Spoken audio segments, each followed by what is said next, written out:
So now we're going to enter into this strange world here called the Owl Moon Lab. And so the quick and short of it is from 2005 to 2018, I saw all the evidence I needed to decide this is a really effed up situation.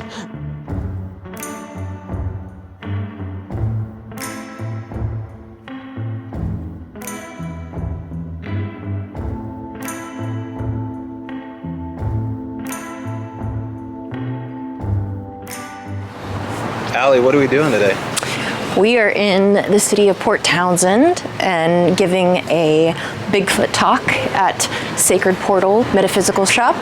So we're headed down and see what kind of crowd we can pick up down there and teach people what we know about Sasquatch and any evidence that we've got. Share a little bit of video and audio. So this is pretty impromptu, right? Yep. Like us coming down here, talking to them is something that we just kind of came up with like 4 days ago, but we're going to film the whole thing. Yeah. Here's the store that we're headed down to. Sacred Portal. Take us down there. Okay, we're in the underground. Oh my gosh. Or they Like call it crazy things. Undertown is what they call it. Undertown.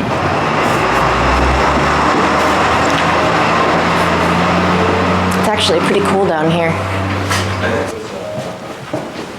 Can you give them a brief tour of the store here? Jeff and Teresa are the owners. Yeah. Jeff. Is Jeff here? Oh my gosh, look, he's right there. So, here it is. So yeah, Sacred Portal is, we're a metaphysical shop down here in the undertown of Port Townsend. The mystical, magical undertown. It's a great place to have a store like this. We're excited to be here. And everything retail metaphysics, not really a big focus on a lot because we have a lot of different things going on in here. So the whole world of it, we like to be the introduction and learning center, as well as, you know, the retail for everything metaphysics. Cool. We're going to take the people and introduce them to all the realms. Yeah. So this is a great spot for like beginners, people that want to like get their foot in the door. Perfect spot for beginners, yes. And you guys also offer like classes and readings, right? What Absolutely. kind do you offer here? We have astrologers come in. We have mediums. We even do some tarot ourselves. We have runes. We have a lady that comes in and does runes readings and bones. We have bones here. Cool. And a lot of fun stuff like that.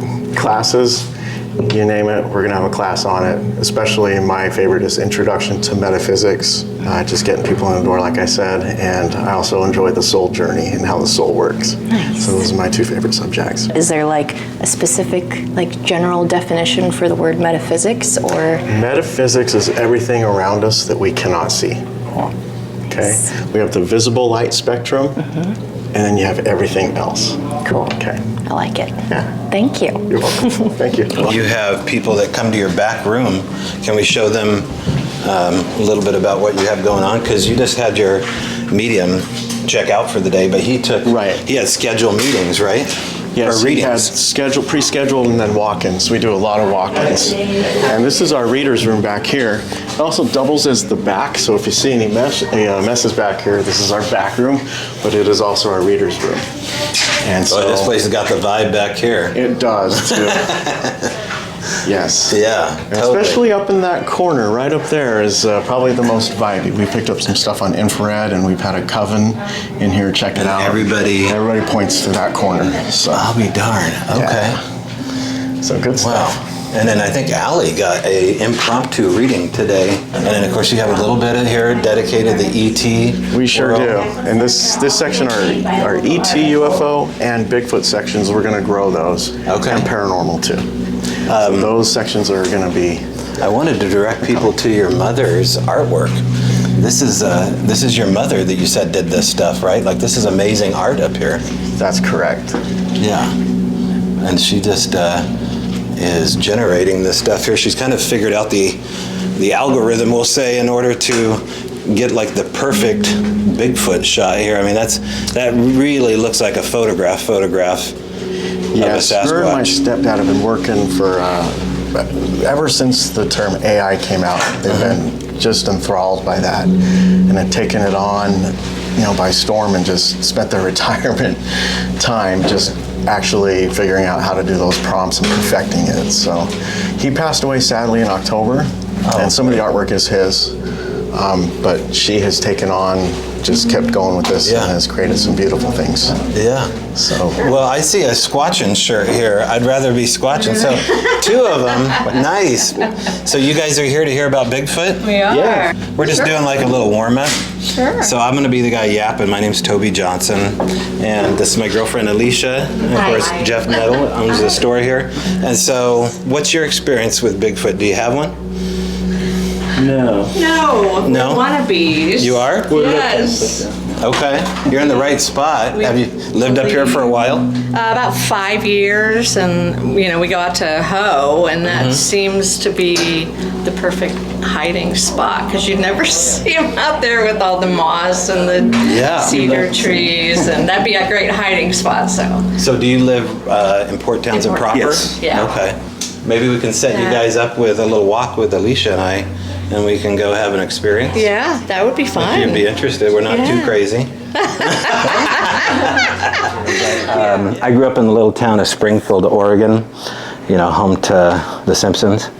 And so for me, it was, class of 93, Thurston High, and periodically you'd skip school and you'd go to the South Hills and you'd do a hike in the South Hills, and maybe get into some trouble. Parents didn't need to know everything. And so this is where I was hiking that day with my son back in around 2005. I think Jude was probably about 6 years old. And he said, "Dad, look." And I was like, well, immediately I saw it. Just like there's a crested part right here in the heel. There seems to be 5 separated areas here that look like the right foot of something, and it seemed to be human-like. So we put a scale image here. In this case, we had a hiking whistle. So if you ever see anything interesting, just use a $1 bill or a quarter or something that has its own rigid size. Then you can measure it approximately. This turned out to be within human dimensions, 11, 12 inches. But it was walking into the blackberry brambles, so maybe it was a hoax. Maybe it was a bear, because the double step of a bear is kind of convincing. The heel on the back of a bear overlapping on the front paw. You don't necessarily see the claws every time, especially in frozen tundra like this in Thurston, Oregon. So that's where our story began. And I just really got hooked into the world of Bigfoot and talking to people that thought that this was the real thing. And so let's fast forward to 2005 to 2008. This is what happens when you get obsessed with. This is actually Big Ike. He's a 7.5-foot Sasquatch I built in my apartment in Eugene, Oregon, one piece at a time. And it was my first attempt. And what we did is we got together in a little place called Ike's Pizza in Leesburg, Oregon, just outside of the Cascade Wilderness, off of Highway 126. And once a month, we would get together and tell Bigfoot stories, have beer and pizza. And people took to it. You can see the camera crews started showing up. Everybody wanted to be in a place that looked like Bigfoot was, which was absolutely Leesburg, Vida area. And they wanted to hear compelling Bigfoot stories. And they started to come from all over. So the model of finding Bigfoot, I don't know if anybody watched that show, but they had the town hall meeting, right? Like that's what we were doing. I don't know who did it first, but they shot 2 episodes there in season 1. So I tend to think we inspired maybe that whole town hall vibe. And it happened here, right in Ike's Pizza. In fact, let's see if I recognize any of these people here that turned out to be long-term witnesses. I don't remember his story in particular, but this might have been an episode of Finding Bigfoot. Here's what the people were saying. The witness testimony, it was all about the emotional response of the witness.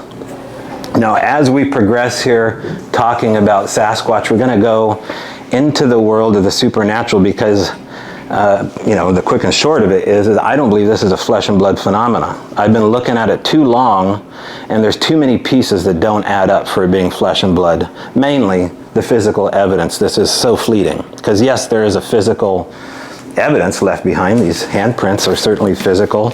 The Bigfoot tracks that we brought in here are certainly physical. And the eyewitness testimony of myself and the landowner that we'll talk about, Daryl Adams, it happened. So there's a whole track record, including the forensics of audio. But it's really the emotional context of the witness that is the hardest to ignore. And I think that goes into saying, that all these stories here can't be faked based upon not only the amount of physical evidence, but it's very hard to fake goosebumps when you're retelling a story. And how often have you seen, Jeff, in your own store, people retelling a spiritual encounter that they've had either with a ghost or an entity or a past life, and you see that they're having an emotional reaction to this. Even when I interviewed you, Nick, it was just like there's this visceral response to what had happened. And those are the kind of things that I began to see here. And sometimes this is a flesh and blood response.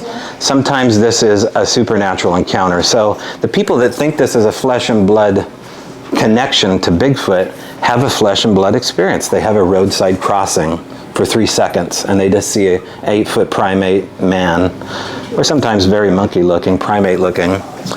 And that 3 seconds changes their life because that shouldn't exist, right?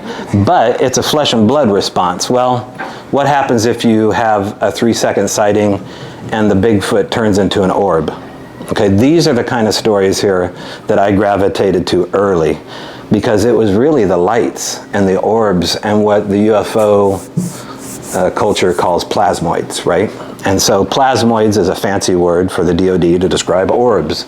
I like orbs much better. We'll skip that slide here. Sasquatch contactees is kind of what I would call these people that have prolonged activity. And these are the people that would show up at Ike's.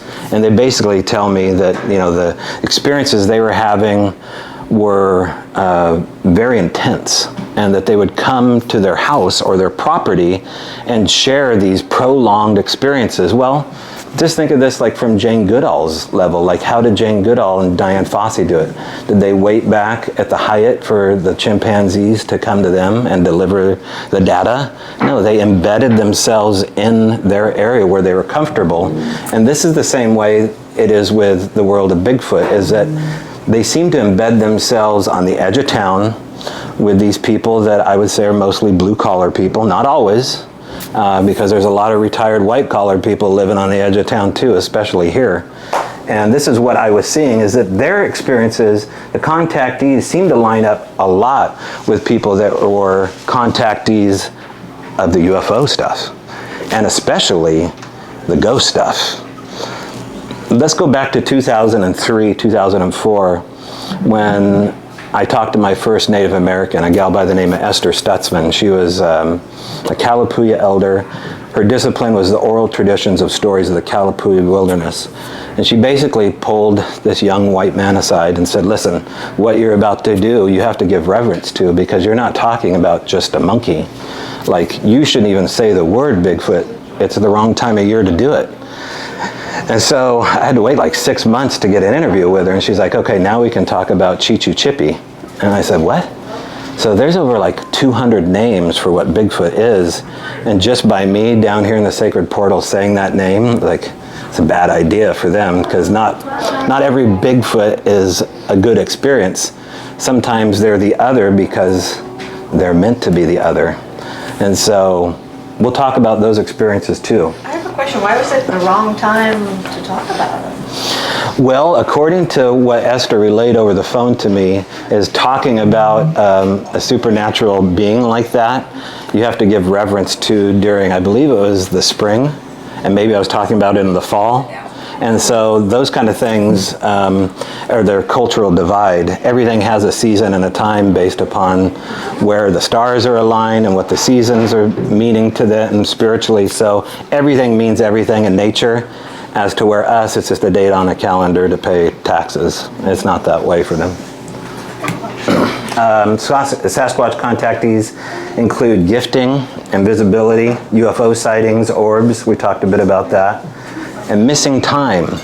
And so now this cross connection between Sasquatch and the, I guess the overlapping issue of what they do when they're in your vicinity, is there seems to be this overlap with the same thing that someone like you mentioned to me on camera, is that there's this profound, like, dream-like state that they envelop the person with. And so you can have the hitchhiker effect. Does anybody know what that is? Nobody heard of the hitchhiker effect? You want to explain what that is? No? Okay, so I thought you'd know. I thought you're the king of the hitchhiker effects. So the hitchhiker effect is, you know what it is? It's like a time dilation. No, so the hitchhiker effect, you guys will know what it is. Like Skinwalker Ranch, anybody watch that show? And they bring their work home with them, right? Like, so you have an experience at the sacred portal, but you go back to Seattle to your condo, and it's like, oh no, like there's tapping on the door. Or, oh yes, sorry Jeff, oh yes, I went to the sacred portal, there's tapping on the door. And so you bring sometimes the energy of the being with you home. And so when going back to what Esther Stutzman was saying, she was trying to protect me and let me know that what we're talking about right now, there's a certain amount of reverence to, and you can't speak about it so plainly. And so what monkey do you do that with? You know what I mean? What primate or chimpanzee do you give reverence to? And so it was just a real cursory thing for her to say to me. And looking back, you know, I should probably get in touch with her and let her know thank you. Really, one of the first things that supernaturally charged me about Sasquatch being supernatural were these frickin' orbs, these plasmoids.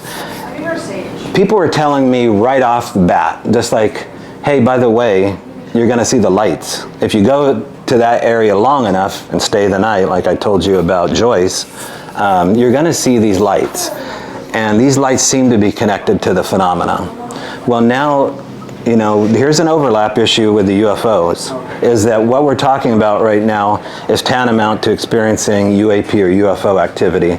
So these can be incidental small little lights, little sparks in the woods, almost look like someone took like a Zippo lighter and it didn't have any juice in it and you just see a white spark. Now you could play that off as being like your eyes playing tricks on you, right? Like you're looking at your headlamp perhaps or your phone and then you see white lights. That's natural. But what if everybody sees it all at once and your camera does too? And this is what had happened to me, is just these little tiny incidental, what I would call like fairy lights, little sprites popping in the woods. And then within the same 24-hour period, having my tent move 49 feet and stuck in a tree. And so when your tent is moved 49 feet and stuck in a tree, there's really only three options: the wind, a hoax, or something that you can't explain. And so we ruled out the other two, and we couldn't explain how the tent got in the tree. So we kept coming back there. And so this was a sectioned off piece of private property in a place called Vida, Oregon. I ended up nicknaming it Oz because it was my first experience at dealing with a Sasquatch contactee who basically said, hey, it's magic back here, it's all my land, I want to know what's going on too, because I had disappearing tracks in the snow going through my farm field and then they just stopped. So how did it do that? Who is this? What is this phenomena? And then his daughter Candy, who was changing her clothes in her double wide, seeing this giant hairy man, you know, watching her through the back window. Or finding giant scat with bipedal prints between them in front of the John Deere mower. These are all things that happen in the little town of Vida. And so having my tent move, seeing these lights, really was my first experience saying, okay, you can have what appear to be Sasquatch evidence and these paranormal supernatural events, but are they connected? Well, I didn't really know. Real quick here, the orbs seem to be organic and self-aware. They're really quite wonderful. Like the ones I've seen over the years since 2005 have been usually smaller than a volleyball and as small as a pinprick of light, and different colors. And the colors seem to be indicative of behavior. White seems to be a little bit curious, like something's about to happen. Yellow and green and red seem to be far off. But when you get to orangey, fiery red, we've noticed that there's going to be an event. And if you look into people that have had orb experiences in general with UFOs, they will say the same thing, that the orange and reddish ones, kind of like lava, seem to be like it's game on. Things are about to happen, you know, there's going to be a show. And so that's what we had experienced looking into the Bigfoot stuff as well. Initially, these presented as headlamps in the distance, white headlamps, except they glided across the elk meadow. And so the gal I had with me had a Canon Rebel, and what was the date, 2014, and she squeezed off a couple shots. Well, we start hearing sounds. It sounded like rocks being thrown at the car.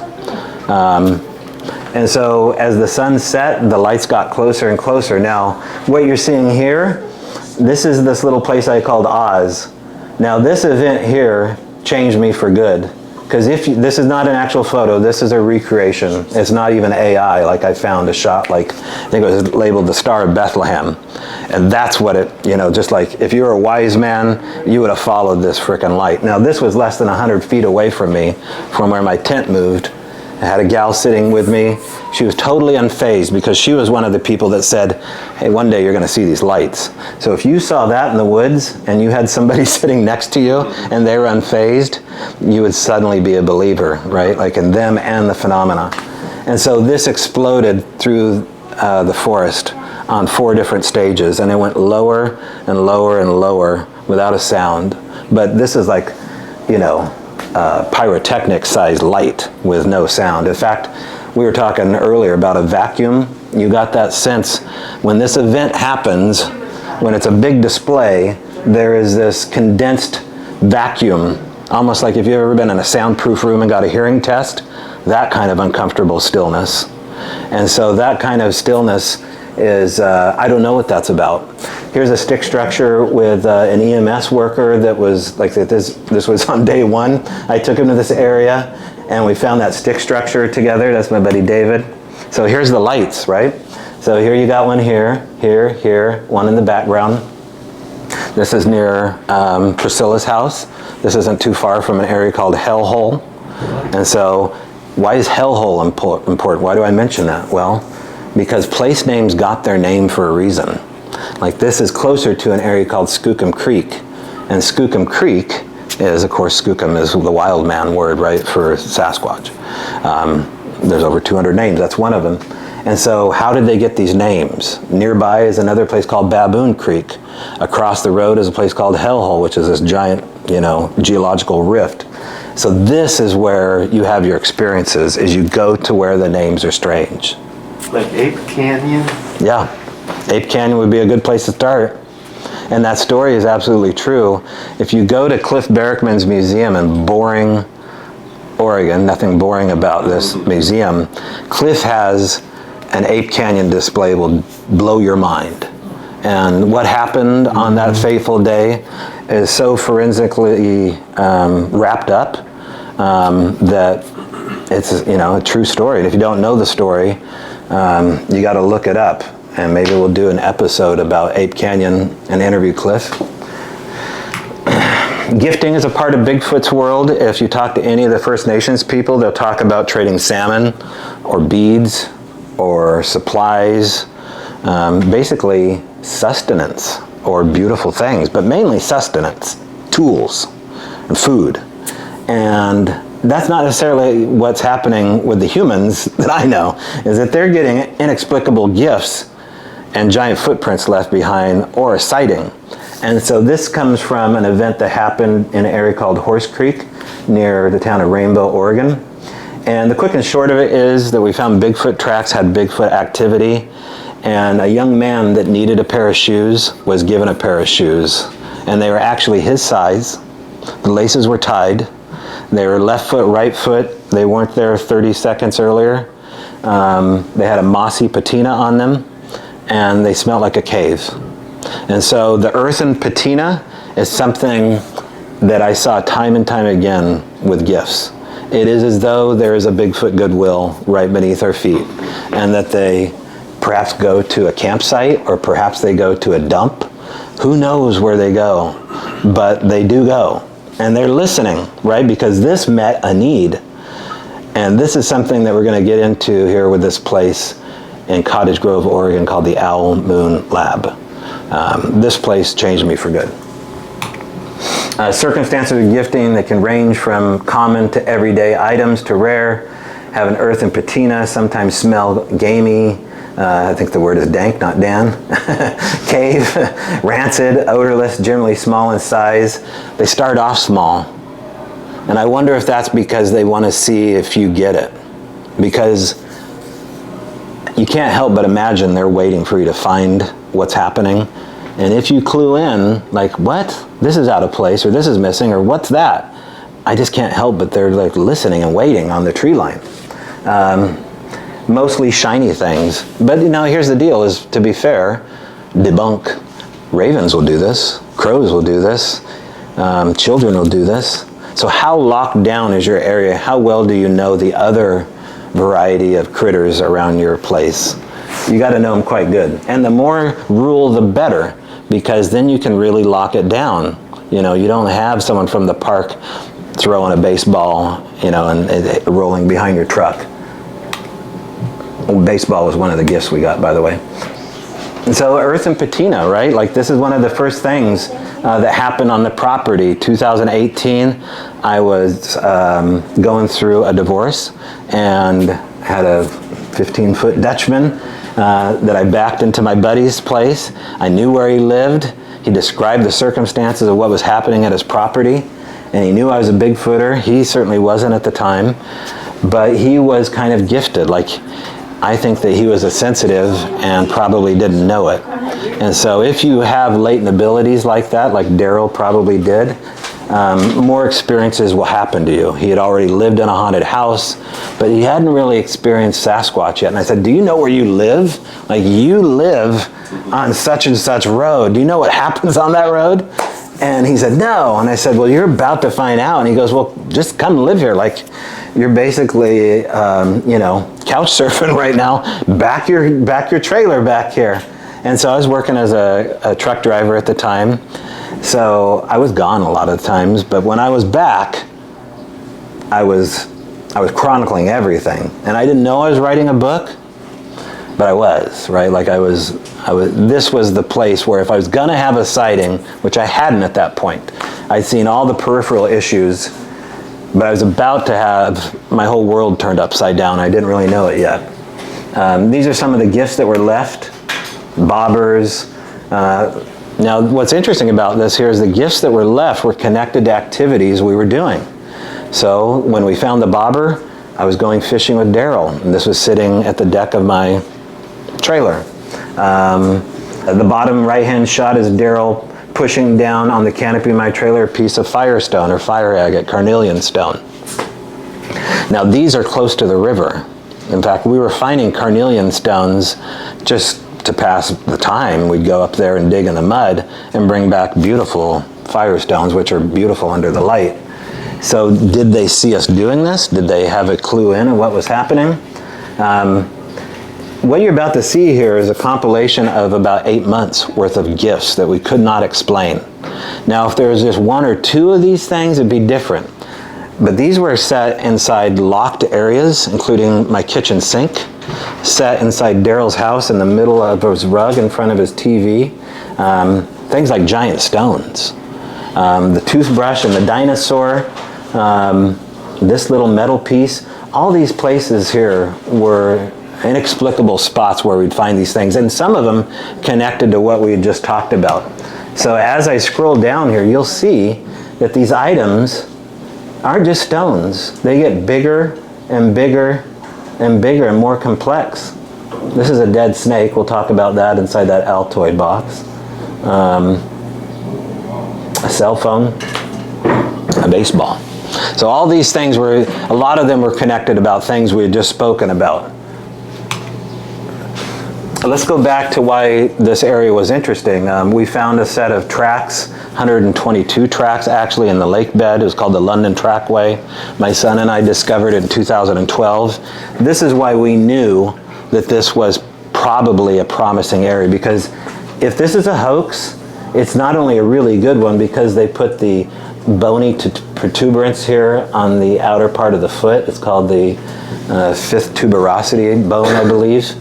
But it was 122 tracks that were cast over 5 days, and it seemed to be linked to actual Bigfoot evidence. Now, Cliff Berkman and Dr. Meldrum think these are hoax tracks because there is no, what they call parabolic opening and closing of the toes as it walked through the mud. But author Tom Powell disagrees with that. He's author of a book called The Locals. If you're a Bigfooter, you know it. Here's what the tracks look like.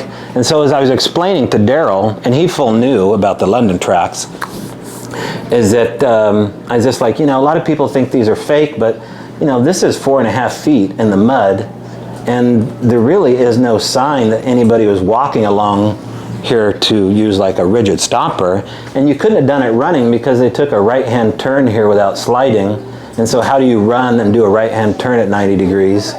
There's a lot of questions. And here we're talking about the fifth tuberosity. If you see right down here, the tuberosity, the fifth metatarsal, see how it has this little hinge point? And so these are about 14.5 inches long in size. They went for over 100 yards on the bottom of the Cottage Grove lake bed. And these tracks were never reported. These tracks were found by a buddy of mine named Todd. In Oregon? Yeah, in 2012. The other thing people report Sasquatch contactees is images like this. Some people call it the cellophane or shimmer man. I call it the predator effect because this is a clip from the Predator. And so for me, this is what people described as the Arnold Schwarzenegger movie, is that they saw the Predator, like they saw the actual special effect in real life. And so this is an image from the Predator. We do actually have some footage of a cloaking being here, and I wanted to talk to you about that. Her name is going to be Barb Shoop. She's a witness out of Greenwater, Washington. She had an image on her iPhone Touch that she caught, a video actually. She actually saw this with her own eyes and captured a video. And so she was having Sasquatch contactee interactions. And she brought a group of people together with her periodically once a month, and they would go out bigfooting, mainly in the summer. And they ended up catching what, according to, and we'll talk about the movie Predator here again, is undisputable proof of something that is happening on film that can't be debunked. Now, how it's happening, we don't know, and I'm going to show you here in a second. So, let me make sure if there's audio here. What I want you to watch is I want you to watch in this general area right here. We're going to zoom in to this here, and we can replay it. Bring it at either Yeah, end. that had to been, Yeah, like a thrust and not a hang, yeah. Something hard and fast. For any amount of time. What the heck was that? Did you see Yeah, that? that had to been, Yeah, like a thrust and not a hang, yeah. Something hard and fast. For any amount of time. What the heck was that? Did you see that? Something hard and fast. For any amount of time. What the heck was that? Did you see that? Okay, did anybody not see it, or did anybody see it? Did people miss it? Did you see it? I feel like I did. Okay, so I'm going to get a better shot of it. You see that? I'll go into it a little again. Now, what Barb saw was a little black fur ball racing through the trees. But what her camera caught was the appearance of bending a light, straight out of the movie Predator, right? And so this little being that seems to have a head and shoulders is scooting off like liquid.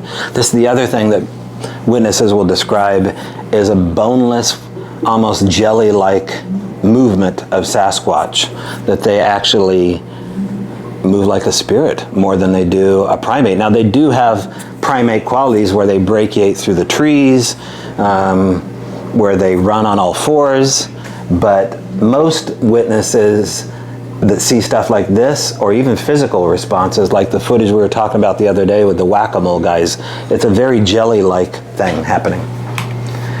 So, the important part of this footage is the metadata that surrounds it, because now, like I said, Barb Shoop is like this happy-go-lucky blue-collar gal that lives in the cabins in the woods. She wears a park ranger hat, and she's just like got her little dog Goldie, and she believes in Bigfoot, and she's a salt-of-the-earth gal. She's in our documentary, by the way, A Flash of Beauty, Paranormal Bigfoot. You can look it up. But what you're about to see is an interview with Oscar Award-winning special effects guru, I would say, Joel Hynek. Anybody know who J. Allen Hynek is? From Project Blue Book? Anybody know what Project Blue Book is? Yeah, so J. Allen Hynek ran Project Blue Book to debunk UFO stuff. And you can see that he doesn't debunk it in the end in his story, because he's in Close Encounters of the Third Kind. As the mothership's landing on Devil's Tower, there's footage of J. Allen Hynek there with a pipe and his horn-rimmed glasses. And so he turned into a true believer because he couldn't debunk it anymore. Now, this is his son. His son, Joel, ends up inventing the special effect for the Predator. It was his idea, J. Allen Hynek's son, Joel. And so you're going to hear an interview with him about Barb Shoop's footage and what he has to say. Looking at this original clip and looking at the metadata, seeing that it's ING 2927 shot September 11th, 2014 at 3:09 in the afternoon, or 15:09. Yeah, this would be very hard to fake. It's not durable to make. I can learn. I don't quite see how you would do it, Like actually. that data is just incomplete. Somebody trying to fake this metadata would have to be very savvy with the ins and outs of QuickTime. I don't know anybody who could do this, for instance. Maybe. But I suppose it's possible somehow, but I don't know how, that's for sure. Now, am I comfortable with this guy saying this looks good? I'm really freaking comfortable with Joel Hynek saying this looks good. Hey, Tobe, Yeah, when was, or I'm sorry, where exactly was that? Greenwater, Washington. In fact, this would be another good day trip for Olympic Strange Days to take. It's underneath the belly of Enumclaw and Mount Rainier.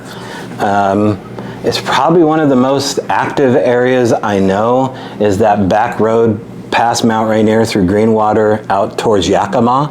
If you want an experience besides Highway 112, that road there, I mean, it's game on. I could be reaching a little bit here, and but it's kind of shot to do that. Yeah. The date was September 11th.